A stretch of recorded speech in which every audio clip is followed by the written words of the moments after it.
Nossa terceira aula, a gente vai ver hoje em bastante detalhes exemplos de transformações lineares e vamos começar o conceito de espaço dual. A aula passada, diversos resultados extremamente importantes e úteis eles foram abordados. Né? A gente considerava o IV, espaço vetorial sobre um corpo K. Né? A gente viu que isomorfismos eles levam base em base. Provamos que qualquer espaço vetorial V de n dimensões é isomorfo ao espaço produto cartesiano. E, como consequência, né, como corolário desse resultado, dois espaços de dimensão finita são isomorfos se somente se eles tiverem a mesma dimensão.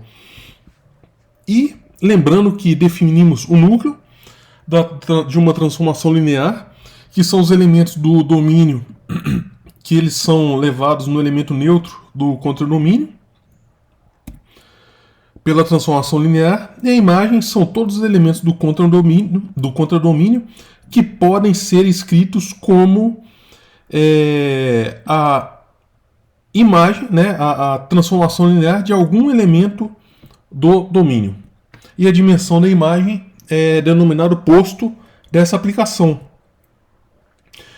Provamos também que o núcleo de φ é um subespaço vetorial de U e a imagem de φ é um subespaço vetorial do contradomínio V.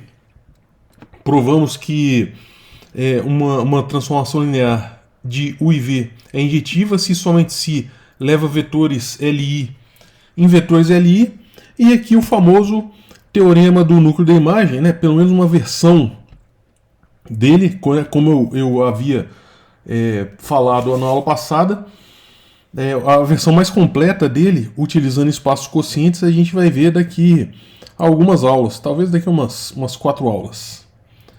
Presumo eu, 4 ou 5 aulas. E o teorema do núcleo da imagem, nessa versão, ele diz o seguinte, que se o contradomínio ele tiver dimensão finita, tá? O U é o domínio. Ele tiver dimensão finita, V é o contradomínio, e considera uma aplicação linear entre U e V. Então, o núcleo e a imagem possuem dimensão finita, e a dimensão do núcleo mais o posto da transformação linear é a dimensão do domínio. Tá? E aqui um critério, né? A gente discutiu na aula passada ainda que o critério para mostrar que uma aplicação linear é injetiva é mostrar que o núcleo dela é igual a zero. E agora a gente vai começar então a parte original dessa aula mostrando isso explicitamente, né? Inequivocamente, que uma aplicação injetiva se somente se o núcleo é zero. Então aqui a gente, claro, na aula passada a gente mostrou, argumentou bastante, mas aqui vamos dar uma demonstração direta dessa propriedade. Já que é um se somente se, vamos supor primeiro que o núcleo da aplicação linear seja nulo. Então, quando eu tomo dois elementos do domínio, o 1 e o 2, se φ1, φ de 1 é igual a φ de 2, como a transformação é linear, né, φ de 1 menos φ de 2 é igual a zero. Né?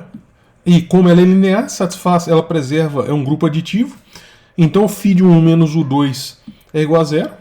Né? Significa que o 1 menos o 2 está no núcleo. Só que, por hipótese, né, da ida do teorema, o núcleo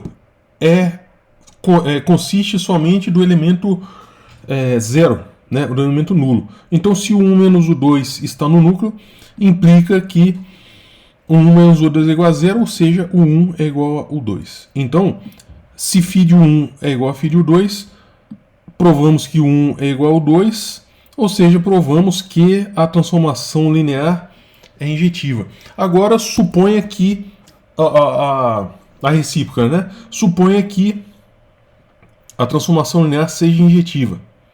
Tá? Agora, se U pertence ao núcleo, então Se U pertence ao núcleo, por definição, a aplicação linear avaliada nesse vetor é o elemento neutro. Só que o primeiro resultado que a gente mostrou de transformações lineares foi que o φ de 0 é igual a 0. Então, φ de U é igual a U, é igual a φ de 0. Como a transformação linear é injetiva, implica que φ é igual a 0, ou seja, o núcleo é igual a 0. E está provado então. Então, pessoal, para provar que uma transformação linear é injetiva, é o se somente se. Aqui, basta provar que o núcleo é igual a 0. Uma questão aqui de nomenclatura, um homorfismo entre espaços vetoriais, vimos que é satisfaz as propriedades de transformação linear. Ou seja, ele preserva a multiplicação por escalar e a soma, né? Agora, um homomorfismo que é injetivo, ou seja, o núcleo é trivial, é chamado imersão, tá? Ou monomorfismo. E quando a imagem é igual ao contradomínio, ou seja, quando a transformação linear é somente sobrejetiva, a gente chama de epimorfismo. Tá? Essa questão de nomenclatura. Agora eu gostaria de fazer 4 exemplos sobre o cálculo explícito de núcleo e imagem de uma transformação linear. E vamos verificar o teorema do núcleo e imagem e determinar se a respectiva transformação linear é bijetiva. Então, essa transformação linear é definida de R3 em R2, e você pega aqui um vetor, né, enfatizando mais uma vez que vetor é sempre vetor coluna. Então, aqui esse T é a transposta do vetor coluna, desse vetor linha, né? Ou seja, exatamente o vetor coluna, para a gente economizar espaço aqui. Então, a transformação linear pega um vetor de coordenadas de componentes ABC e leva no vetor de R2 de componente x a menos b, perdão, a primeira componente a menos b e a segunda componente 2c. Então, o núcleo da transformação linear são os vetores do domínio, tais que eles são levados no vetor nulo do contradomínio. Mas a transformação linear ela é definida por a menos b e 2c. Então a gente tem que calcular esse sistema. Bom, esse sistema, né, igualando dois vetores são iguais, se somente se as componentes, respectivas componentes são iguais, então aqui a gente conclui que A é igual a B e C é igual a 0.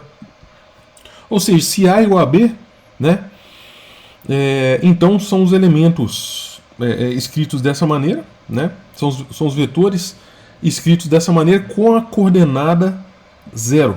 Tá? Então o núcleo de T é o espaço gerado por este vetor. Como é espaço gerado por um vetor, então a dimensão é igual a 1. A dimensão do núcleo é igual a 1. Agora, a imagem de T, né, por definição, é o T aplicado no domínio.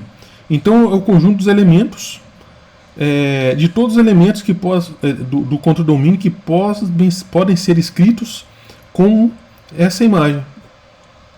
Ou seja, isso daqui é o vetor o escalar a menos b que multiplica o vetor canônico, 1, 0, mais 2c que multiplica o outro vetor canônico.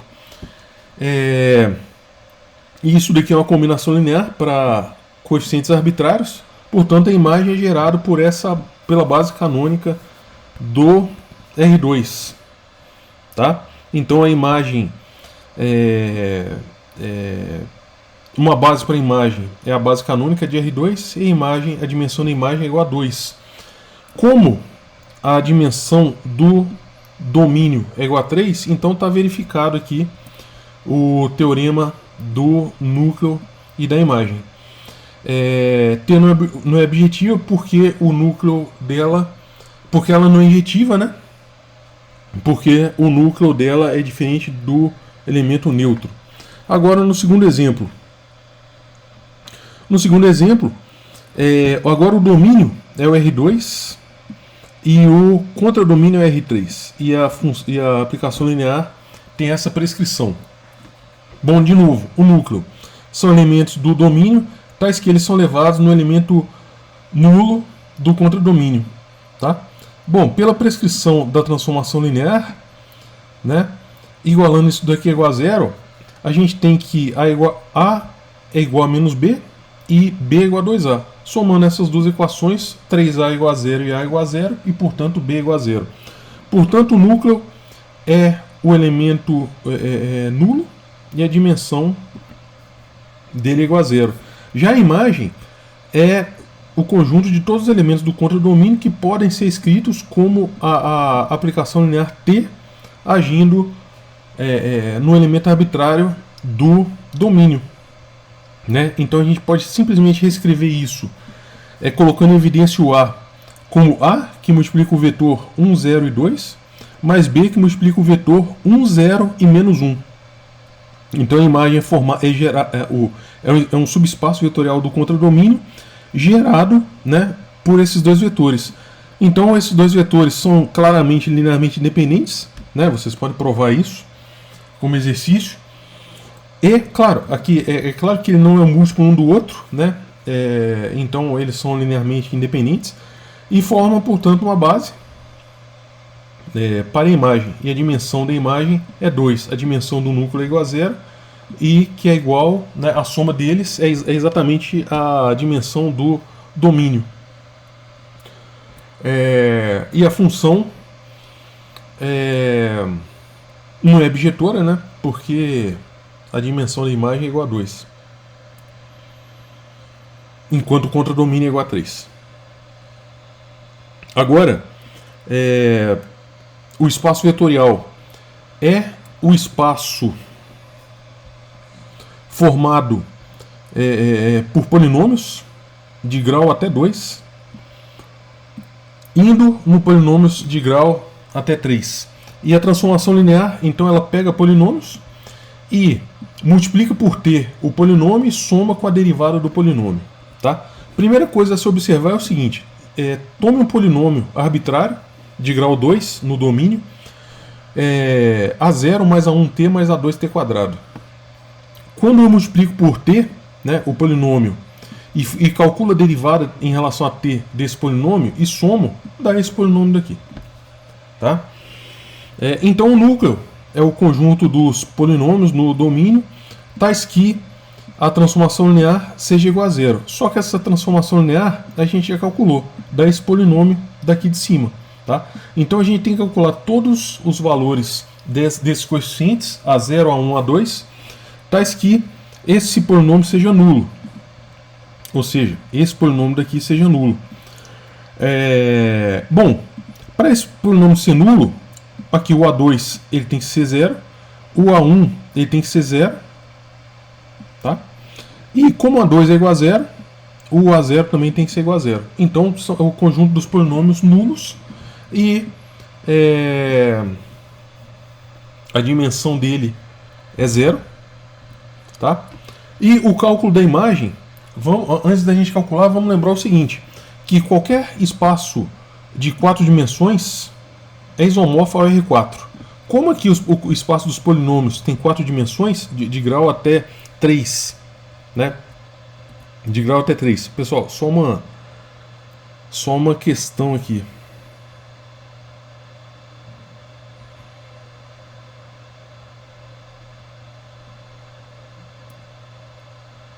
Perfeito, perfeito.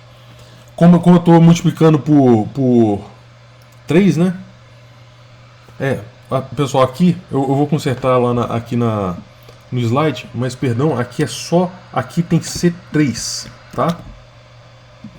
É só uma falha de notação aqui. Aqui tem que ser 3, é P3, tá? E aqui também é P3. Tá? Claro, porque eu tô, né, o que a gente fez aqui, a aplicação linear é um polinômio de ordem 3, né? Tá? Então, a gente identifica que o P3 aqui, os polinômios de ordem até 3, eles têm 4 dimensões, né? Porque a base deles é 1t, t quadrado e t ao cubo. E o R4 também tem 4 dimensões, né? E pela proposição que a gente mostrou na aula passada, por esse resultado, esse isomorfismo aqui, ele leva a base canônica de R4 na base canônica do espaço dos polinômios de grau até grau 3, né? Então, se a gente lembrar desse resultado, o cálculo da imagem aqui é imediato, ou seja, são os vetores, né? Os polinômios aqui de grau 2, de grau até 2, que eles... Eu pego o polinômio de grau 2 no domínio e calculo a imagem deles, tá? Como a gente já fez no slide passado. E eu posso escrever isso, olha só, pegando esse isomorfismo aqui, prescrito, que leva base em base, aqui tem A1 que multiplica o 1. Ou seja, A1 vai multiplicar esse vetor, mas o A1 multiplica o t quadrado, ou seja, o A1 vai multiplicar esse vetor daqui também. Então é o A1 que multiplica o vetor de coordenadas 1, 0, 1, 0. O A0 ele multiplica apenas o vetor t, tá? Que é esse daqui. E o A2, o A2 ele multiplica o vetor 2t, que é esse vetor aqui. Então tem essa componente 2. E o vetor t ao cubo, que é esse vetor aqui, que tem essa componente 1, tá? Então a dica aqui para calcular a imagem é só colocar em evidência os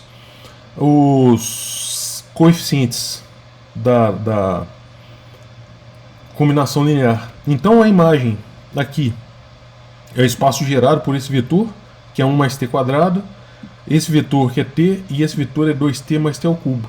E essa daqui então é uma base para a imagem, e a dimensão da imagem é igual a 3, tá?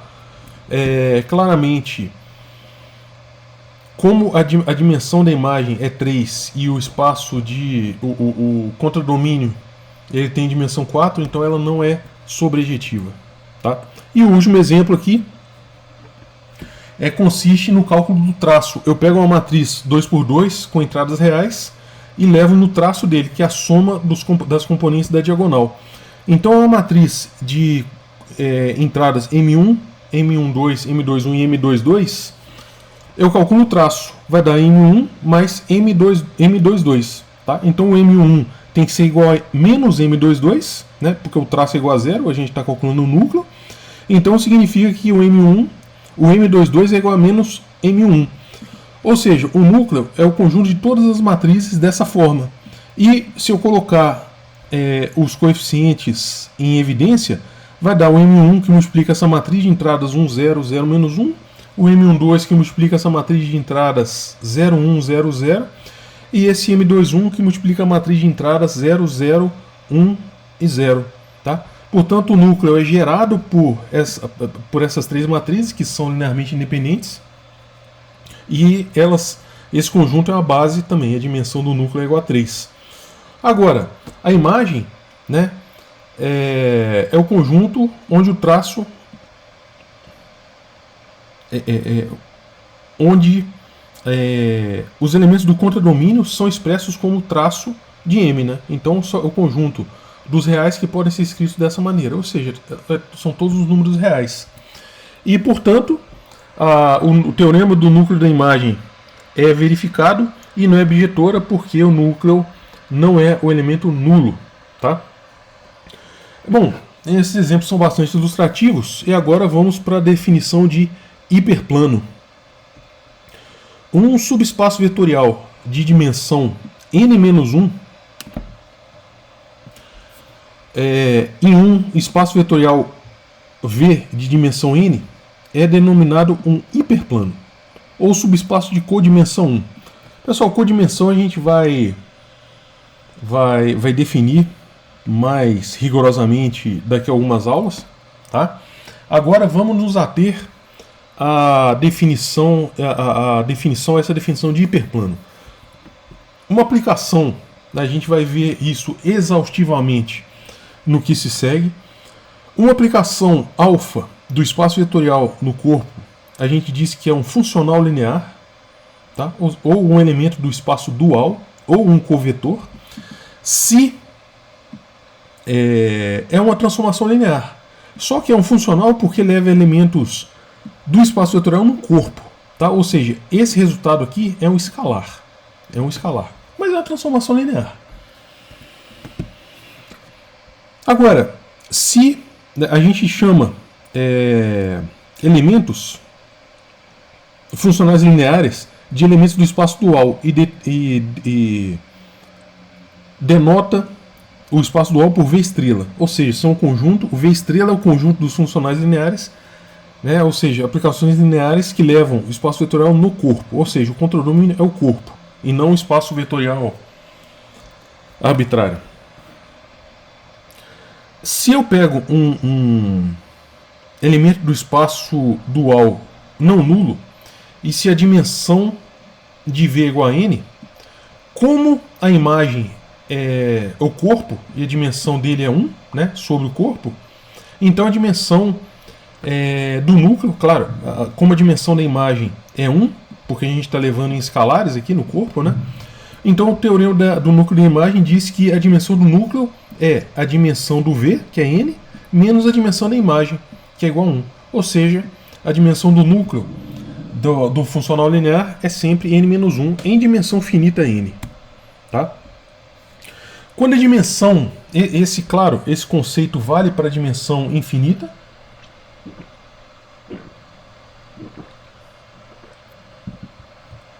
E quando a dimensão for infinita, o hiperplano é subespaço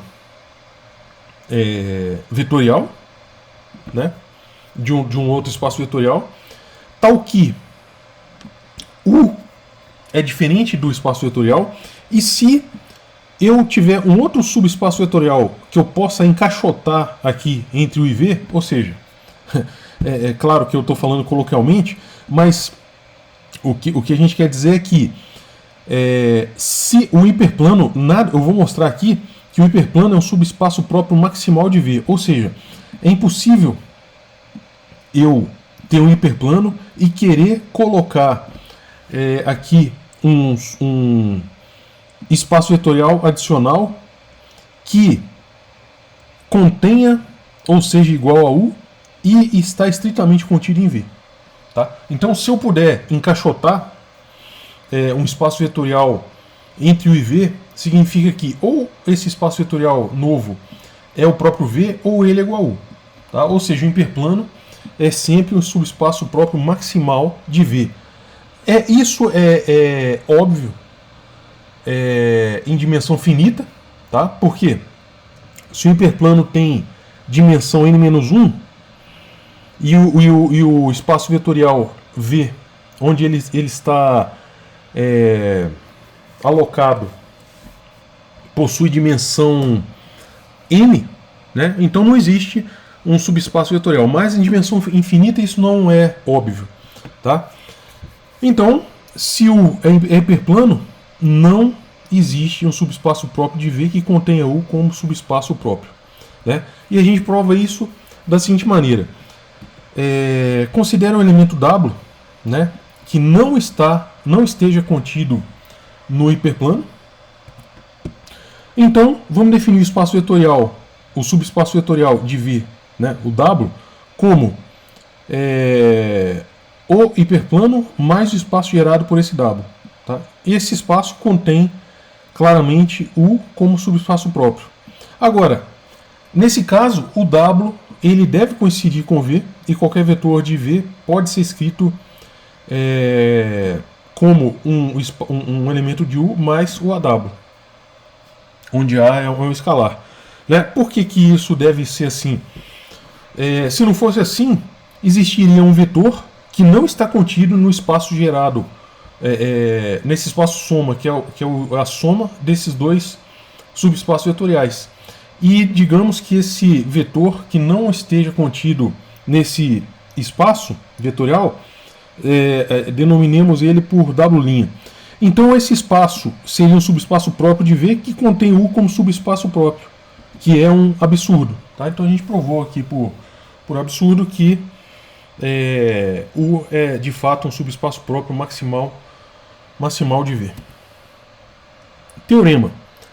Se alfa ele é um funcional linear não nulo, então o subespaço núcleo de alfa é um hiperplano em V. Tá? E reciprocamente, todo hiperplano é núcleo de um funcional linear. Lembra que em dimensão finita a gente mostrou que o núcleo tem dimensão n-1. Tá? Então, para a dimensão finita, esse teorema é intuitivo. Né? Mas agora, isso daqui vale para dimensões arbitrárias. Se o alfa não é nulo, então existe um V no espaço vetorial, né, no domínio, tal que alfa de V seja diferente de zero. Então, se é diferente de zero, a gente pode formar um denominador de alguma fração e definir esse escalar, tá? Onde o U pertence ao espaço vetorial. Então, esse vetor, olha só, quando eu defino esse vetor, W é igual a U menos AV, quando eu faço atuar o W nele, vai dar alfa de U menos AV. Como o funcional é linear, né, o funcional, a gente está tratando de um funcional linear, isso daqui é alfa de U menos A alfa de V. Só que esse A ele foi definido como alfa de U sobre alfa de V, porque o alfa de V é diferente de zero. Então, isso daqui dá zero. Se o funcional linear agindo no W é igual a zero, isso significa que o W está no núcleo de alfa. E, portanto, o U ele pode ser escrito como W mais AV. Ou seja, o W, que é um elemento do núcleo, que a gente provou na linha acima, mais o espaço gerado pelo vetor V. Tá? E, portanto, o núcleo de alfa é um hiperplano, né? Já que o U é um elemento arbitrário de V. Agora, a recíproca. Vamos considerar um hiperplano, né? Vamos considerar que o núcleo de alfa seja um hiperplano e considere um elemento de V fora do núcleo, né, excluindo-se o núcleo de alfa. E como o núcleo de alfa é o subespaço próprio maximal de V, a gente tem que o V é o núcleo de alfa mais o espaço gerado por V. Tá? E cada U no espaço vetorial ele possui essa representação, e aqui abaixo a gente prova que é única. Então está provado o teorema. Exemplo: seja o conjunto dos polinômios com coeficientes reais, tá? Mostre que essa aplicação linear no espaço dos polinômios definido pela integral ela é injetiva, mas não é sobrejetiva. Bom, o núcleo da aplicação linear é o conjunto dos polinômios tais que a integral seja nula. Tá? Então a gente pega aqui um elemento a priori arbitrário, né? Um polinômio arbitrário aqui. Enfim, o coeficiente aqui é x, mas é t, né? Enfim. Então, quando a gente faz a integral desse polinômio, né, na variável t, dá exatamente esse polinômio. E para que isso dê zero, significa que cada um dos coeficientes tem que ser nulo. Ou seja, o núcleo é igual a zero. Se o núcleo é igual a zero, a aplicação linear é injetiva. Agora, a integral não é sobrejetiva. Por quê? Se a gente pega a aplicação linear avaliada no ponto zero, tá? Que é zero, porque os limites de integração aqui são zero, todo elemento na imagem de T satisfaz tal propriedade. Mas existem elementos do espaço dos polinômios, tá? Por exemplo, p de x é igual a 1, tal que a integral não dá zero. Portanto, a aplicação linear não é sobrejetiva. Existem outras maneiras de provar também. Tá? Aqui, dê exemplo de uma transformação linear tal que o núcleo T1 e T2, entre dois espaços vetoriais. T1,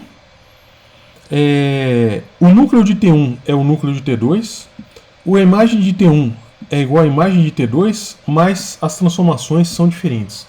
Bom, eu inventei aqui aplicação linear de R3 e R3, esses dois espaços são o espaço tridimensional, definidas na base canônica. A T1 ela leva o E1 no zero, o E2 no próprio E2 e o E3 no próprio E3. Ou seja, ela é identidade quando restrita no espaço, gerado por E2 e E3. Tá? Agora a T2 ela é nula no vetor E1, só que ela inverte aqui, ela é uma transposição. O vetor E2 é elevado no vetor E3 e o vetor E3 é elevado no vetor E2. Tá? Claramente, o núcleo, né, como T1 de E1 é igual a 0, T2 de E1 é igual a 0, então o núcleo de T1 é igual ao núcleo de T2, que é o espaço gerado pelo E1. A imagem do T1 é espaço gerado por E2 e E3. Tá? A imagem de T2 também, só que elas claramente são diferentes, pois o E2 é elevado no E2 e o E3 no E3 pela transformação T1 e aqui inverte. Né? Tá? Agora, vamos definir mais precisamente o espaço dual, né, dos funcionais lineares.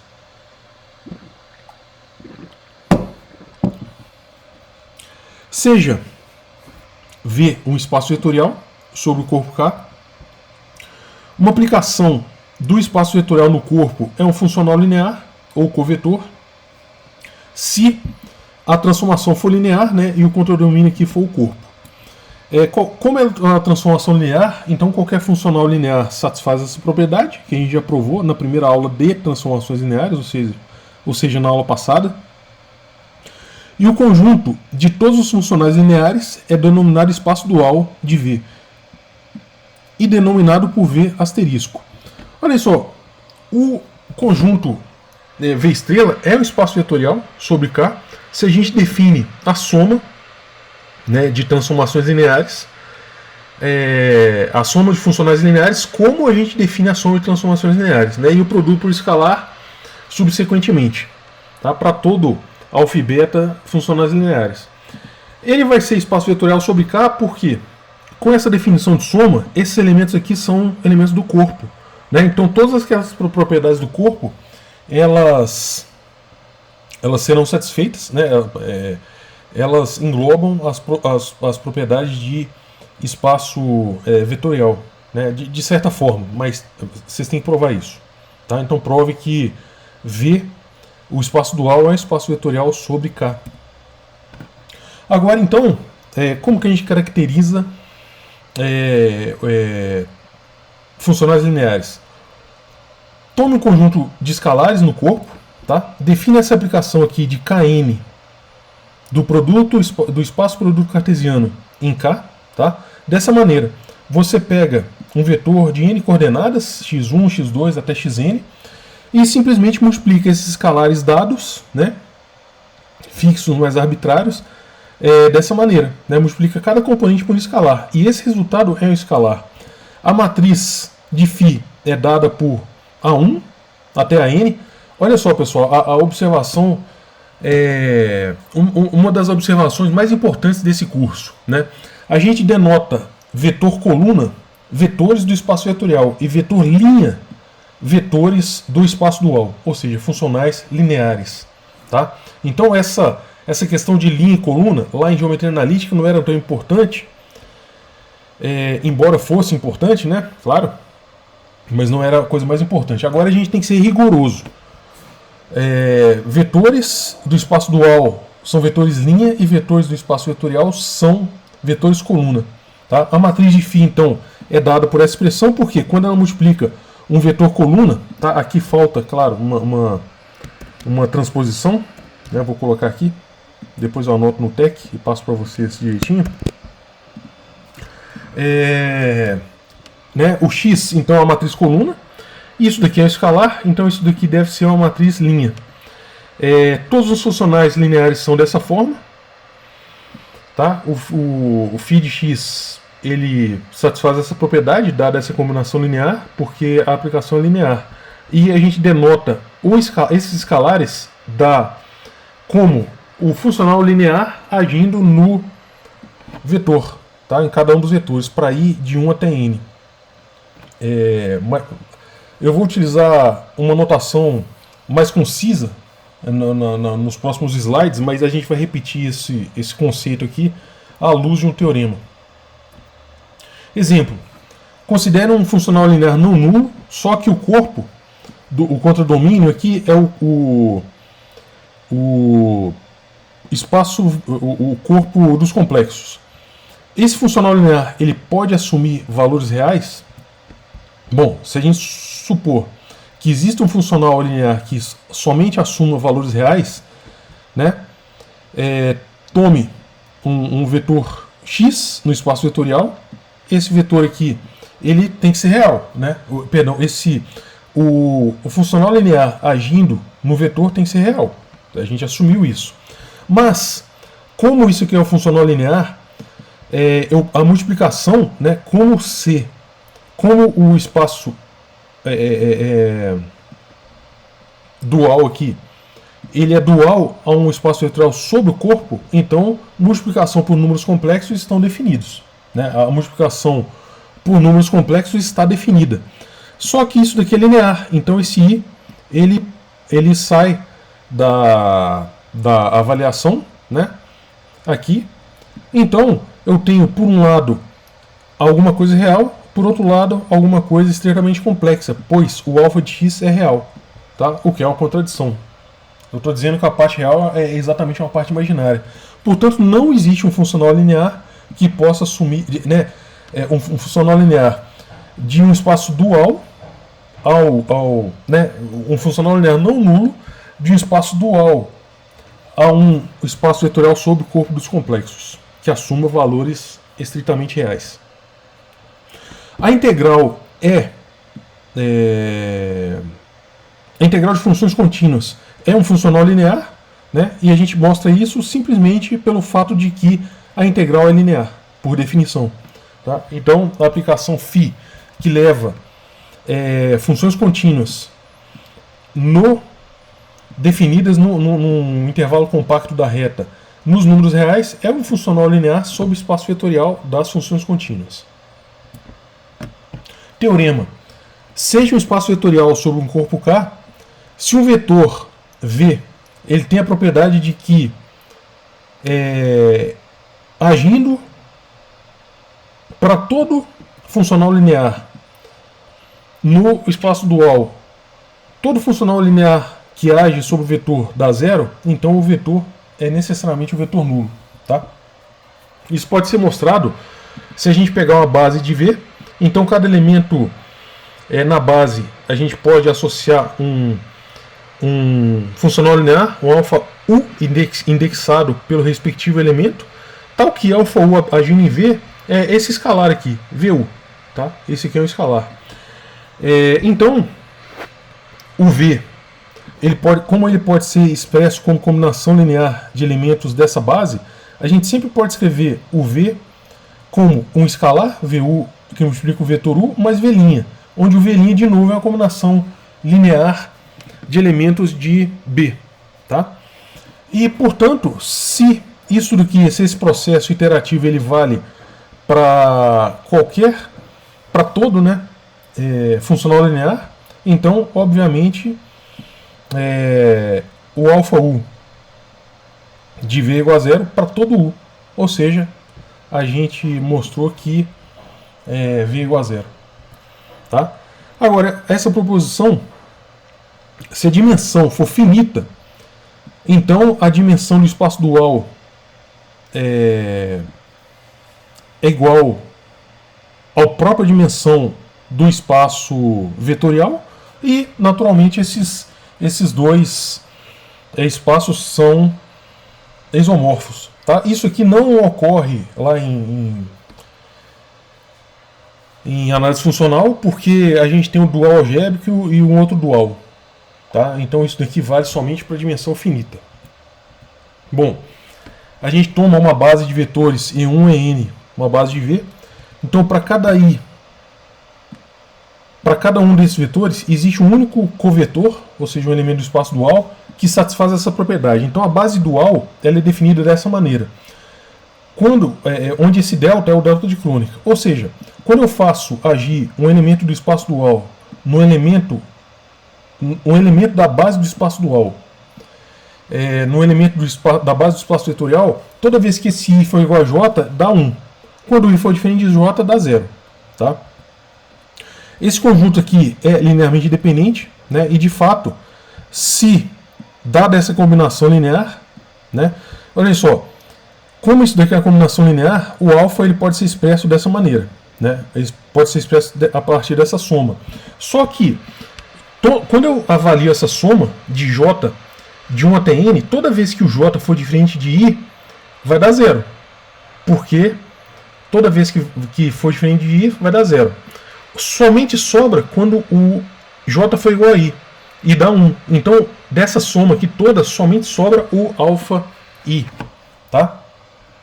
Então, esse alfa i é o alfa, o funcional linear avaliado no i.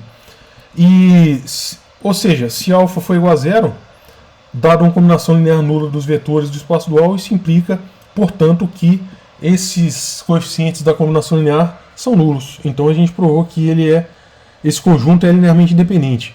E ele gera, né, forma uma base porque é linearmente independente e também gera o espaço dual. Tá? Porque todo um elemento do espaço dual pode ser escrito através da combinação linear desses vetores. Essa base com índices em cima, né, é uma base dual de i. E a gente pode denotar, né, como a gente já viu, né, aqui no slide passado, que o alfa de i é igual a alfa i. Então a gente pode denotar todo um alfa como alfa de i, né, que é o alfa i e i, né, com esse i em cima.